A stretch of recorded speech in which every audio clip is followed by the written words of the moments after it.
दोस्तों, आज की इस वीडियो में हम आपसे बात करेंगे टूथब्रश के बारे में और जानेंगे कि टूथब्रश कैसे बनाया गया, टूथब्रश की खोज कब हुई और इसका इस्तेमाल सबसे पहले किसने किया। दोस्तों, चाहे आप हों, मैं या हर कोई अपने दिन की शुरुआत टूथब्रश से ही करता है, क्योंकि इससे हमारे मुंह की सफाई होती है और ये बेहद ज़रूरी है। अभी भी हमारे देश के ग्रामीण क्षेत्र में नीम के दातून का इस्तेमाल टूथब्रश की जगह किया जाता है, जिससे दांत चमकदार और मसूड़े मजबूत होते हैं। लेकिन क्या आपने कभी सोचा है कि हमारे दांतों को चमकदार बनाने वाले टूथब्रश का इजाद कैसे किया गया? आइए हम आपको बताते हैं कि टूथब्रश वजूद में कैसे आया। प्राचीन काल में लोग अपने दांतों को साफ करने के लिए राख, मिट्टी और दातून का इस्तेमाल किया करते थे, जो एक प्राकृतिक और सस्ता तरीका था। लेकिन बीतते समय के साथ सुविधाएं बढ़ने लगी और लोग टूथब्रश का इस्तेमाल करने लगे। रोजाना इस्तेमाल होने वाले टूथब्रश को दुनिया के सामने लाने का श्रेय चीन के राजा को दिया जाता है, जिसने 26 जून 1498 को पहली बार टूथब्रश का इस्तेमाल किया था। इतिहासकारों की माने तो चीन के मिंग वंश के शासक होंगझी ने दांत को साफ करने के लिए सबसे पहले टूथब्रश का इस्तेमाल किया था, जो दिखने में आज के टूथब्रश से बहुत ही अलग था।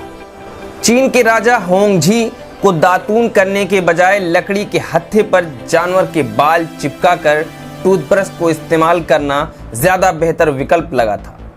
इसीलिए उनके लिए सन 1498 में सूअर के बालों का इस्तेमाल करके दुनिया का पहला टूथब्रश बनाया गया था। लेकिन उस टूथब्रश में लकड़ी के हत्थे की जगह एक पतली हड्डी का इस्तेमाल किया गया था, जिसके सबसे ऊपरी हिस्से पर सूअर के बाल चिपकाए गए थे। हड्डी की वजह से टूथब्रश काफी मजबूत हो जाता था, जबकि सूअर के बाल दांतों को अच्छी तरह साफ करने में मददगार साबित होते थे। राजा होंगझी के टूथब्रश इस्तेमाल किए जाने के बाद आम जनता में भी दातून की जगह टूथब्रश का इस्तेमाल करने का चलन शुरू हो गया। लेकिन उन लोगों ने हड्डी की जगह लकड़ी के हत्थे का इस्तेमाल करके टूथब्रश बनाना शुरू कर दिया। धीरे धीरे लकड़ी का टूथब्रश चीन के प्रांतों से बाहर जाने लगा और दुनिया भर में लोग दांत साफ करने के नए तरीके को अपनाने लगे। माना जाता है कि 3000 ईसा पूर्व में चीन के लोग दांत साफ करने के लिए पेड़ की पतली टहनी का इस्तेमाल करते थे। लेकिन 1600 ईसा पूर्व आने तक चीनी नागरिकों ने दातून करने के लिए खुशबूदार पेड़ों की टहनियों का इस्तेमाल करना शुरू कर दिया था। इस तरह खुशबूदार टहनी से दातून करने पर दांत भी साफ हो जाते थे और सांस की दुर्गंध भी दूर हो जाती थी। जैसे जैसे समय बीतता गया, लोगों ने दांत साफ करने के नए तरीके खोजना शुरू कर दिए, जिनमें से एक था जानवर के बालों का इस्तेमाल करना। चीन के लोगों ने अपने राजा की देखा देख जानवरों के बाल निकालकर उन्हें पतली लकड़ी के हत्थे पर चिपकाना शुरू कर दिया, जिससे दांतों को साफ करना आसान हो गया था। इस तरह चीनी नागरिकों ने अलग अलग प्रयोग के साथ पहली बार टूथब्रश का इस्तेमाल करना शुरू किया था, जिसमें दातून घिसने से कम समय लगता था और ये दांत को साफ करने का आसान तरीका भी था। लेकिन उस वक्त टूथपेस्ट का इजाद नहीं हुआ था, इसीलिए लोग ब्रश पर राख, मिट्टी, अंडे के छिलकों को पीसकर पेस्ट की तरह इस्तेमाल किया करते थे। भले ही टूथब्रश का आविष्कार सन 1498 में ही हो गया था, लेकिन 1690 तक कोई ये नहीं जानता था कि दांत साफ करने वाली इस चीज का नाम क्या है। ऐसे में 1690 में एंथनी वुड नामक एक व्यक्ति ने दांत साफ करने वाले टूल को टूथब्रश का नाम दिया। उसने अपनी आत्मकथा में पहली बार इस शब्द का प्रयोग किया था।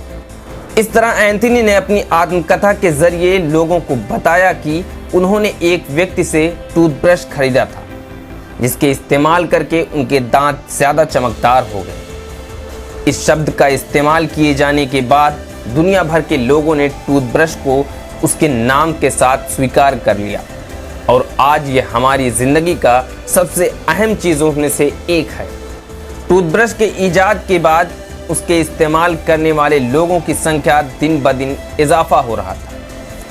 लेकिन लोग घर पर ही टूथब्रश का निर्माण करते थे ऐसे में विलियम एडिसन नामक एक शख्स ने जेल में सजा काटने के दौरान टूथब्रश का कारोबार शुरू करने का फैसला किया।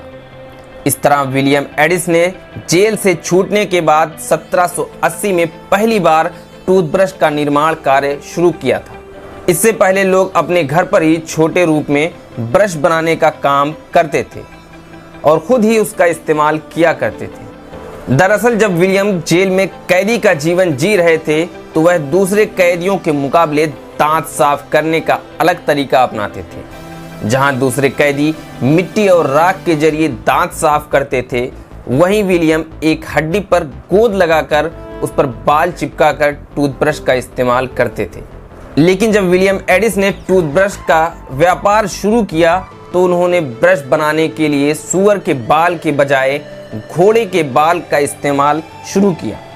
दरअसल घोड़े के बाल आसानी से उपलब्ध होते थे और एक साथ ढेर सारे टूथब्रश का निर्माण किया जा सकता था।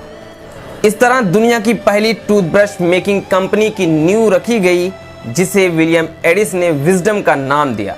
साल 1780 में शुरू हुई यह टूथब्रश कंपनी वर्तमान समय में भी मौजूद है, जो विभिन्न प्रकार के आकार के ब्रश बनाने के लिए मशहूर है। लेकिन बीतते समय के साथ टूथब्रश में जानवरों के बाल के बजाय दूसरी चीज़ों का इस्तेमाल होना शुरू हो गया, जबकि लकड़ी और हड्डी की जगह प्लास्टिक की हत्थे ने ले ली। साल 1935 में वालेस कैरोथर्स नामक शख्स ने एक सुपर पॉलीमर बनाने में सफलता हासिल की, जिसे आमतौर पर नायलॉन के नाम से जाना जाता है। नायलॉन की खोज के बाद टूथब्रश पर जानवरों के बालों की जगह इसका इस्तेमाल किया जाने लगा, जो कम खर्चीला और सुविधाजनक हुआ करता है। इस तरह साल 1960 में पहली बार बाजार में इलेक्ट्रिक टूथब्रश पेश किया गया, जिसका इस्तेमाल करना काफ़ी आसान था। वर्तमान समय में टूथब्रश का मार्केट इतना बड़ा हो चुका है कि आपको तरह तरह के टूथब्रश इस्तेमाल करने के लिए मिल जाएंगे, जो सुविधाजनक और कम समय खर्च करने वाले साबित होते हैं। हालांकि आज भी दुनिया भर की सबसे ज़्यादा आबादी हत्थे वाले टूथब्रश का इस्तेमाल करती है, जो उनकी स्माइल को बरकरार रखने का काम करती है।